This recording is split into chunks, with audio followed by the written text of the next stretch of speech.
Bonjour à tous et bienvenue dans cette nouvelle vidéo. Aujourd'hui on va créer un type d'ennemi qui vont ressembler au Goomba dans Mario. Alors on commence tout de suite par un truc que j'ai oublié la dernière fois. C'est de mettre la tilemap. Alors là je crois que je l'ai fait parce que j'ai fait les tests. Voilà. De le mettre dans le groupe. C'est-à-dire que là on vient, on fait tilemap. Et on appuie sur entrée. Et ça va rajouter toute la tilemap dans un seul même groupe qu'on va pouvoir plus tard détecter. Vous verrez dans l'épisode. Comme étant le groupe tilemap. Ça va beaucoup nous aider pour l'ennemi qu'on va faire aujourd'hui. Alors, on va commencer directement par créer un caractère body. Ça sera notre ennemi. D'ailleurs, vous pouvez l'appeler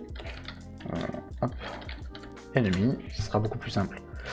Dedans, alors n'oubliez pas, c'est clic droit, ajouter un enfant, ou alors vous pouvez faire CTRL A. Là, vous pouvez faire, il faut faire sprite. On revient en haut. CTRL A. Collision shape. Ok. Vous pouvez ajouter directement l'animation player qu'on va utiliser après. Hop là. Donc là, si vous double-cliquez sur les icônes, ça va vous emmener directement. Ça va centrer l'élément. Donc là, on a notre ennemi ici. On va pouvoir du coup zoomer dessus. Bon là, il n'y a rien, mais. Donc là, on a notre sprite. Donc on va commencer par lui donner une texture. Dans le pack qu'on utilise, il y a sprite et dedans il y a slime. Ok. On va prendre le vert, ce sera plus simple. Donc il est là. Dans animation, à droite, on va le mettre sur le H-frame sur 4 et le V-frame sur 3. Voilà, c'est ce que j'ai découvert, c'est plus sympa. Voilà, pour l'instant, vous pouvez le laisser, je sais pas, sur 4 par exemple. On va pas s'embêter avec ça. Maintenant, la collision shape, donc ça sera sa boîte de collision. Donc dans Shape, en haut à droite, là où c'est vide, on va faire un clic gauche, on va récupérer le rectangle, et là, bon, il est mal mis, parce qu'on va devoir changer sa forme, et vous voyez que c'est un peu galère, parce qu'il y a des grilles. Alors c'est simple, vous venez en haut à gauche, et vous les activez. Voilà, donc là on va pouvoir former exactement notre physique, enfin notre collision du personnage. Donc là vous faites les carrés comme ça. Hop, comme ça. Donc maintenant que tout ça c'est fait, pour pas s'embêter, on va prendre l'ennemi ici, clic droit, et sauvegarder la branche comme scène. Caractère.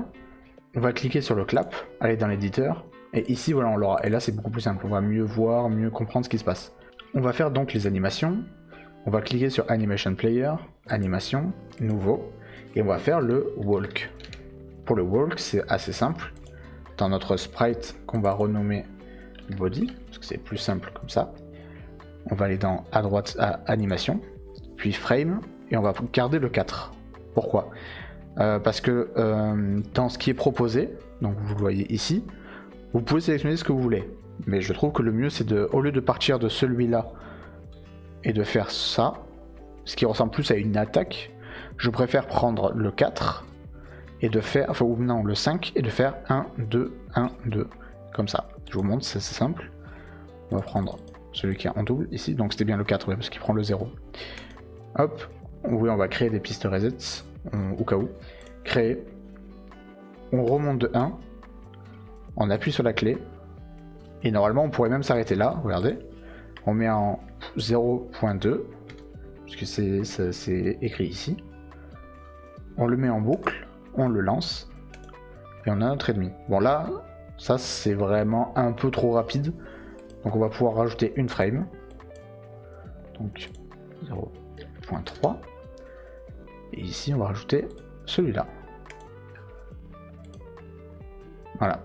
Après c'est à vous de voir, c'est à vous de choisir ce que vous voulez, ce que vous préférez. On peut en rajouter une, parce que normalement on a prévu une autre je crois. Voilà, celle-là pour revenir comme ça, pour faire une boucle. On va ajouter une nouvelle animation. Alors CTRL S pour sauvegarder, on n'oublie pas. On va ajouter une nouvelle animation qu'on va appeler Kill, c'est quand il se fera toucher, donc il va mourir. Dans le body, on revient là où je sélectionnais celui qui est en rouge, parce que nous on va le faire disparaître en un seul coup, donc il prendra pas de dégâts. On va juste prendre le rouge qui est là, créer une seule, et on peut récupérer si vous voulez l'autre, même si c'est un peu long. Voilà, 0.2 ça fait quand même un peu long, mais on peut essayer, on peut voir, à vous de voir ce que vous préférez. Maintenant dans ennemi en haut à gauche, vous allez attacher un nouveau script, d'accord ? Ennemi, vous allez le mettre dans script et vous pouvez le laisser là. Bon là il est ici, c'est celui d'exemple, mais nous on va prendre celui-là. Créer. Alors là on tombe avec le template par défaut, j'ai oublié de l'enlever. Ici vous pouvez tout enlever. Alors vous pouvez enlever ça, le speed et le jump velocity. Et ici vous pouvez enlever jusqu'à move and slide. Gardez la gravité parce qu'on en aura forcément besoin.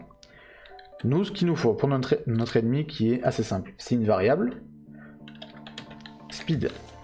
On va mettre à 2000. Ok. On va mettre une variable direction.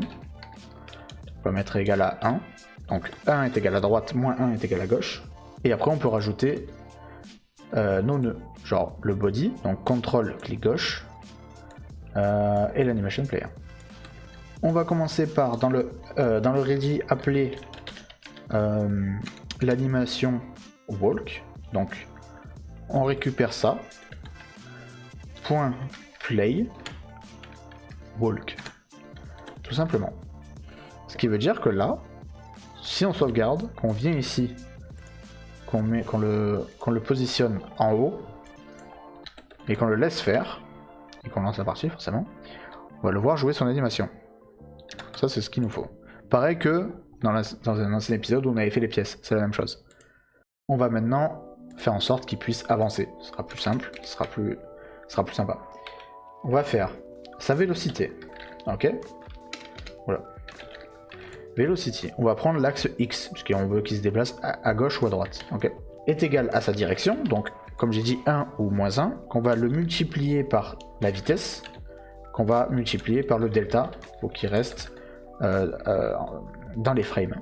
Donc là, juste si on fait ça et qu'on le lance, il va partir directement à droite.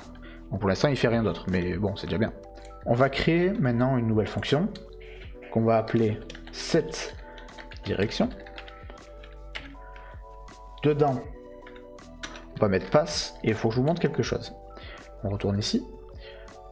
Nous, on veut, quand il avance, comme les Goombas dans Mario, c'est que quand il avance et qu'il touche quelque chose, donc le sol, donc la tilemap, donc on a revient en groupe qu'on a créé, qui change de direction. Ça, on va le faire très facilement. Alors venez ici, CTRL A, en appelant un raycast. Un raycast, qu'est-ce que c'est? C'est simple, c'est une flèche. Une flèche qui va détecter, si quelque chose passe à l'intérieur, il va détecter ce que c'est. Il va nous renvoyer ce qu'on veut. Nous, pour l'instant, on veut qu'il soit proche. On veut pas qu'il change de direction ici. On veut vraiment qu'on y touche. Et on va le mettre au centre pour éviter que, au cas où, s'il touche des blocs en haut. On revient dans notre script et on va donc l'appeler ici pour pouvoir le réutiliser. Nous, du coup, ce qu'on veut faire, c'est si instance est valide, donc is instance valide. À l'intérieur, on va marquer .getCollider. Alors qu'est-ce que ça veut dire? C'est simple. Si ce qu'il touche est quelque chose de encore vivant, de encore sur scène, qui est valide, alors tu vas jouer la scène. Ça va éviter de prendre une information d'un ennemi, par exemple, qui est déjà éliminé. Si c'est le cas, donc, ici, on va faire une variable. On va récupérer ça. On va faire une variable, collide, est égal ceci. Parce que ça renvoie. Vous pouvez faire CTRL, clic gauche dessus. Ça va vous donner, s'il veut bien, ce que ça donne. Et ça donne un objet. Donc là, ça va donner la tilemap. En fait, ça va donner exactement ceci. Sauf que ça peut donner aussi les pièces, puisque ça peut aller dessus. Donc pour vérifier que c'est bien la tilemap, donc bien un mur, on va faire if collide is in group. Donc là, on va marquer tilemap. Alors, on va dire print hello world. Ok. Donc là, on va tester. Donc là, vous pouvez, si vous voulez faire un peu de level design, vous amuser à faire. Hop. On va faire ça ici, ici. Donc on va faire ça simple. Si je le lance ici, regardez bien. Oula. Ah, ça marche pas. Attendez, je reviens. Je regarde pourquoi. Ah oui, bah oui. Je sais instant, parce que je fais toujours la même erreur, c'est je l'appelle pas ici. On veut le vérifier à chaque instant, tout le temps. Donc là je relance. Voilà, donc là, il a touché quelque chose qui est une tilemap, il a dit c'est à moi. Du coup, ce qu'on va faire, bah, c'est simple, hein, c'est changer la direction. Du coup, si vous avez compris comment on fait, on va prendre direction. Si la direction est égale à 1, puisqu'elle est d'office égale à 1, ok? Alors je veux que la direction soit égale à moins 1. Oula, égale à moins 1. Et donc, à l'inverse, s'il est à moins 1, je veux que la direction soit égale à 1. Problème, regardez. Si je le lance, oula, c'est mal lancé, il se passe rien. Ouais, vous avez, il repart pas à gauche. Alors ça, déjà, on peut regarder, si vous voulez, forme de collision visible, ce qui se passe. Moins 1, oui, c'est celui-là. Donc là, il arrive bien à toucher, mais quand on va print la direction,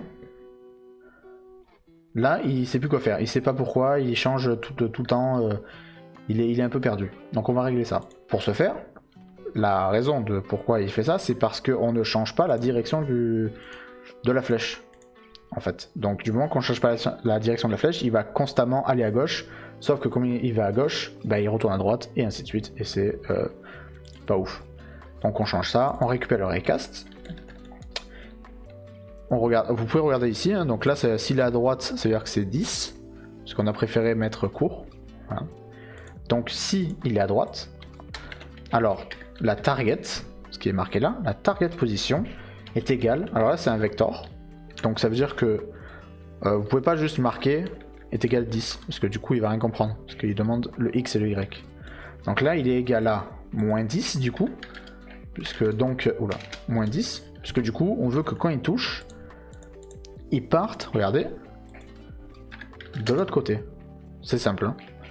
Donc là si on fait ça, donc on répète la même action ici, sauf que cette fois on met 10. Et voilà, donc là on a notre ennemi, si on y va dedans, voilà, il nous détecte, mais on n'est pas une tile map, donc pas ouf. Sauf que je sais pas si vous avez remarqué, alors on va enlever la collision, on a un problème d'ordre esthétique, il fait du moonwalk, pas top hein. Donc on va changer ça, c'est très simple. Maintenant qu'on a appelé notre body ici, on va venir ici, on va faire flip, ça s'appelle un flip horizontal, flip H, égale vrai. Donc si il touche à droite, on veut qu'il flippe, je vais vous montrer, il est ici, on veut qu'il flippe d'un coup. Voilà, c'est tout simplement ça. Donc, et à l'inverse, dès qu'il touche à gauche, on veut qu'il enlève. Et voilà, vous avez votre ennemi qui regarde dans la bonne direction. Sauf que malgré qu'on ait nos directions, qu'on ait tout ce qu'il faut, bon bah c'est pas tellement un ennemi, hein, c'est plus une plateforme mouvante. Hein. Parce que du coup, voilà, il nous touche pas, on peut pas le tuer. Bref, on va changer ça rapidement. Pour ce faire, c'est assez simple. On va pas rentrer dans du code compliqué de comparaison de valeurs X ou Y, d'accord. On va utiliser que ce que Godot nous donne. Donc on rajoute un nœud et on fait un area, d'accord. Cet area, vous pouvez l'appeler comme vous voulez. Donc on va l'appeler kill player. Voilà. Regardez, kill player. On veut qu'il tue, c'est pour tuer le joueur. Donc comment on tue le joueur? C'est simple. Il faut qu'il rentre dans cette zone. Voilà, comme d'habitude, hein, vide, rectangle. On veut qu'il rentre dans cette zone. Donc on va le faire pas trop large, parce que du coup, c'est très vite un bordel si on le met là. On va plutôt le faire comme ça. Voilà. À vous de jauger. Et on va le baisser de moitié. Parce que s'il atterrit ici et que ça le tue, ça va être assez rageant. Alors maintenant qu'on a... Si vous avez bien set comme il faut, vous pouvez aller dans nœud, signaux, body entered. Bon, j'ai un accent affreux, mais voilà, body entered.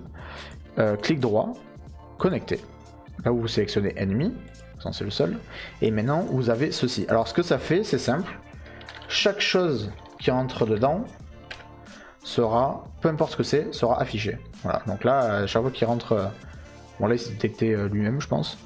Et à chaque fois qu'il y a quelque chose rentré dedans, ça va le détecter. Voilà, ça me détecte moi. Voilà. Maintenant, nous on veut vérifier que ça soit bien le joueur. Donc c'est simple. Si le body, donc ça c'est ce qui touche, a le nom player, alors fait quelque chose. Ok. Alors on vérifie. Word. Ah voilà, c'est bien player. Voilà, donc là, ça sera que nous. Normalement, on n'aura rien au début. Voilà.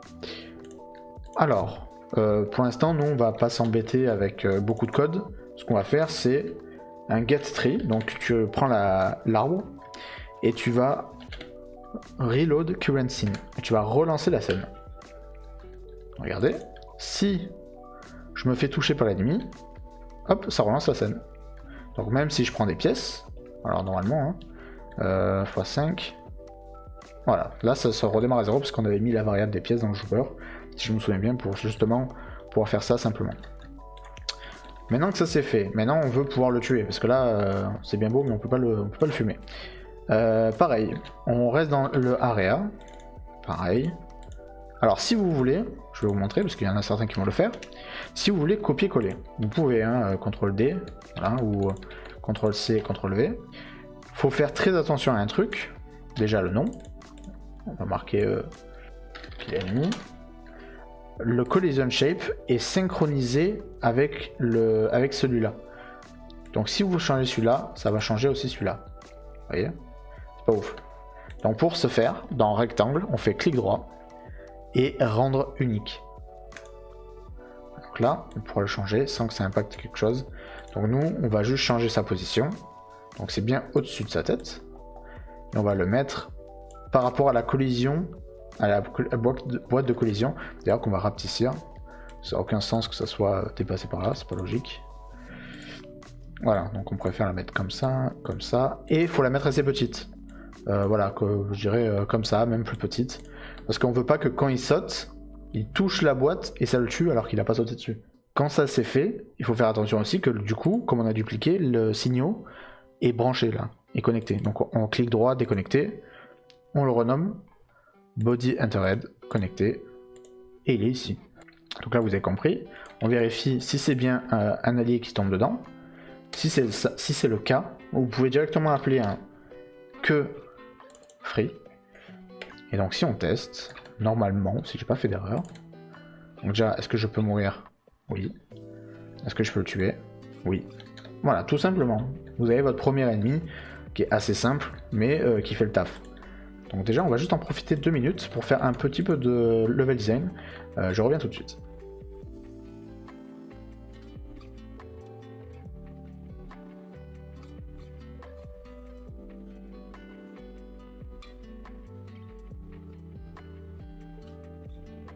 Alors maintenant que ça c'est fait, vous allez pouvoir tester directement l'ennemi sur une plus grande plateforme, c'est quand même un peu mieux.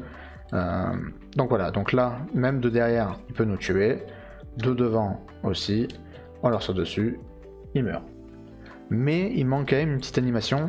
Alors moi je préfère 100, très honnêtement, ou alors peut-être l'écraser, utiliser la dernière frame.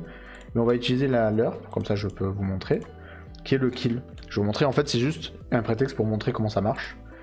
Parce que là, si on fait exactement la même chose, regardez, si on fait ceci à kill, enfin celui-là, qu'on appelle kill, vous allez voir que comme on le détruit instantanément, on va pas avoir le temps de voir l'animation. Donc ce qu'on peut faire, si on veut, c'est CTRL X pour le garder. Dans animation, à droite, vous avez animation finished. Alors vous prenez, connectez. Ok. Ici, vous prenez l'anime name. Si l'anime name est égal à kill, non, je me trompé, parce que c'est l'animation qu'on joue, parce que sinon il va le faire constamment hein, avec le walk. Alors là, tu peux jouer le que free. Donc là, c'est simple. Pam, merde, pam. Moi, je suis pas un très grand fan. Peut-être utiliser dans le kill, on va enlever celui-là. À la rigueur, peut-être, je dis bien peut-être, mettre le premier, histoire de faire comme si on l'écrasait. Bon. Maintenant que vous avez votre premier ennemi, vous pouvez vous amuser à faire du level design, à changer un peu votre niveau, tout ça.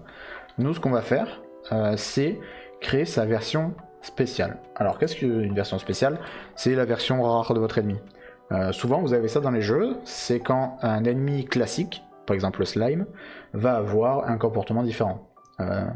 Vous avez ça dans des sortes de mini-boss où ils sont plus gros, plus rapides, moins... Enfin, nous on va le faire aussi, on va changer quelques trucs, c'est très rapide et très simple, je vais vous montrer comment on fait. Déjà, nous, ce qu'on veut, c'est pouvoir changer, utiliser le même ennemi, pas recréer un ennemi, ça serait un peu dommage. Donc ce qu'on va faire, c'est qu'on va créer une variable exportée, donc export var, là vous marquez spécial par exemple, qui est false, ce qui veut dire que quand vous placez vos ennemis ici, à droite vous avez spécial, que vous pouvez activer ou non. Nous on va l'activer. On va rajouter maintenant quelque chose d'assez simple aussi, c'est on va changer la couleur de l'ennemi. Donc export var spécial, spécial color 2 points color. On déclare que c'est une couleur, mais on dit pas laquelle. Donc ici on va pouvoir le changer, on va pouvoir mettre je sais pas rouge, comme ça se voit bien. Non, quoique on va mettre en général c'est plutôt genre violet, ces trucs voilà, comme ça. Dans le ready on va pouvoir changer 2-3 trucs. Par exemple la vitesse, c'est simple, hein. Si l'ennemi est spécial, alors bah voilà, on va changer plusieurs valeurs. Donc déjà la vitesse, on va faire par exemple elle est égale à, je sais pas, 3000, imaginons, au lieu de 2000. Et surtout on va changer la couleur. Donc là c'est encore, c'est tout aussi simple, c'est body, on récupère le sprite, point modulate. Modulate c'est ceci, body, en bas visibilité, c'est modulate, c'est ça. Ça va changer la couleur du sprite. Voilà, en gardant sa couleur de base, enfin sa texture de base. Donc nous on va mettre la nôtre, modulate est égal spécial color. Donc déjà si on fait ça et qu'on le lance, qu'est-ce qui se passe? Voilà, déjà on peut voir la différence. Il est plus rapide, il a l'air plus menaçant, on comprend qu'il est spécial quoi. Par contre tout marche comme avant, tout est parfait. On veut maintenant qu'il change de comportement. Pour ça, on peut faire un truc super simple, c'est aller dans joueur, récupérer le if input action just pressed, cette ligne là. Alors vous allez voir, il va vous marquer quelque chose, c'est simple.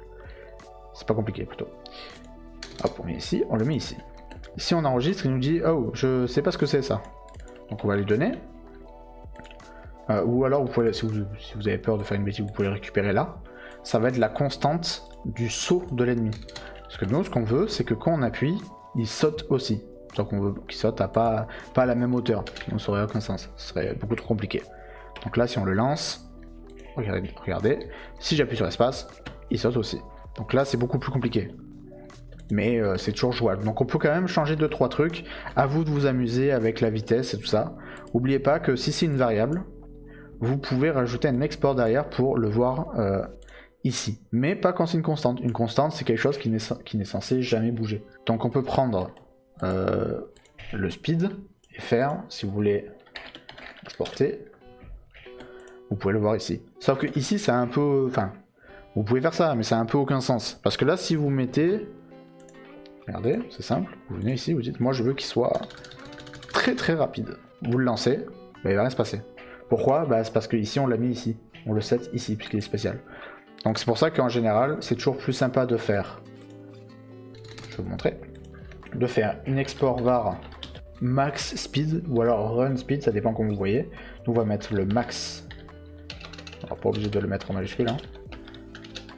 Max speed... Là on va dire est égal à... bah nous comme il est spécial on va mettre 3000. Et le normal speed à 2000. Voilà. Et nous le max speed on va le mettre en bas. On va enlever l'export parce qu'il sert à rien. Et en général on l'appelle plutôt le current speed, donc sa vitesse de base. Voilà, donc là où ça va pas on peut changer. Speed et speed. Voilà. Alors ici, forcément on va pas laisser le 3000, c'est un peu aucun sens. On va plutôt mettre le max speed. Voilà. Et à la rigueur, de base, mettre le normal speed dans le current speed. Ce qui veut dire que ici, si on met... ici vous pouvez le laisser à 0. En fait vous pouvez même faire, le déclarer comme étant une float. C'est-à-dire juste une variable float, et ça va quand même marcher. Voilà. Donc là c'est à vous de vous amuser à changer sa vitesse. Voilà. Donc là si on relance, Voilà, ça marchera. Donc là, à vous de voir ce que vous voulez faire. C'est plus du level design et à vous de savoir, de vous amuser à changer divers paramètres. Sauf qu'il est un peu facile cet ennemi. Ce qu'on pourrait rajouter, je vous montre comment on fait, c'est que maintenant vous avez votre vélocité.y est égal jump velocity. Ça veut dire, ça c'est simple, ça veut dire que votre axe Y il est égal à moins 300 d'office. Boum. Sauf qu'il va le jouer, il va le faire ça que pendant un certain temps. Si on le met ici, bon bah c'est simple, il va s'envoler quoi. Voilà, il s'est déjà envolé. Parce que du coup il va constamment jouer ça. Alors, à vous de voir où est-ce que vous pouvez le mettre. On pourrait le mettre là. À chaque fois qu'il touche quelque chose, à chaque fois qu'il touche un mur, il saute. Ce qui fait que l'ennemi ressemble plus trop aux ennemis de base, mais à ceci. Genre. Ce qui fait que. Alors, faudrait changer 2-3 trucs. Parce que, par exemple, le détecter plus loin. C'est possible, hein, regardez. On peut très bien faire. Ici, c'est moins 10 et 10. Sauf que, bon, vous avez compris maintenant. On peut faire var target x. Alors, faut que j'arrête avec les majuscules. Est égal 10. Et donc le récupérer et le mettre ici. Donc, normalement, ça marche tout pareil. Hein, c'est la même chose. Voilà, regardez. Voilà. Sauf que du coup, on peut s'amuser à faire target est égal, je sais pas, 50. Voilà, tout simplement. Donc là, il va le détecter de plus loin et il va pouvoir sauter. Regardez. Oula, non, ça l'a pas fait. Alors, attendez, je vais voir pourquoi. Ah oui, pardon. Oui, non, je suis bête. Parce que justement, on l'a pas changé. C'est-à-dire que ici, il faut venir. C'est-à-dire que là, on l'a pas modifié le raycast. On a oublié. Donc il faut faire ceci. Pardon pour l'oubli. Et le mettre ici. Voilà, tout simplement. En fait, il faut juste copier cette ligne et ça va actualiser le vecteur. Comme ça, il va pouvoir sauter de plus loin. Et donc, passer des obstacles. Regardez. Hop là. Bon, là, on le fait changer de direction. Donc, si on veut, on peut ne plus le faire changer de direction. Ou alors, le faire changer de direction une fois sur deux. Mais ça, c'est plutôt simple à faire. Je pense que même vous, vous pouvez le faire sans vous prendre la tête très longtemps. Oula, les pièces sont pas très bien mises. Voilà, à partir de là, c'est vous qui voyez. Moi, je vous ai montré les bases. J'espère que ça vous aura plu, que vous avez compris l'ensemble des concepts que je vous ai présentés, les raycasts, les areas aussi, parce que malgré que l'on l'a déjà utilisé, c'est peut-être pas facile à comprendre au départ. Vérifier le nom, relancer les scènes, toutes ces petites choses qu'il faut retenir, parce que ça permet de créer des petits jeux. Donc pour le prochain épisode, j'attends de vous juste de faire une map qui vous plaît, avec les outils que je vous ai donnés. Donc créer des canyons, créer des cavernes, enfin amusez-vous, parce que dans le prochain épisode je vais vous montrer comment passer d'un niveau à l'autre. J'espère que ça vous aura plu, n'hésitez pas à dire en commentaire ce que vous en avez pensé, moi ça m'aide beaucoup pour le référencement et moi ça m'aide aussi à avancer, à construire mieux mes tutoriels. Alors ciao à tous.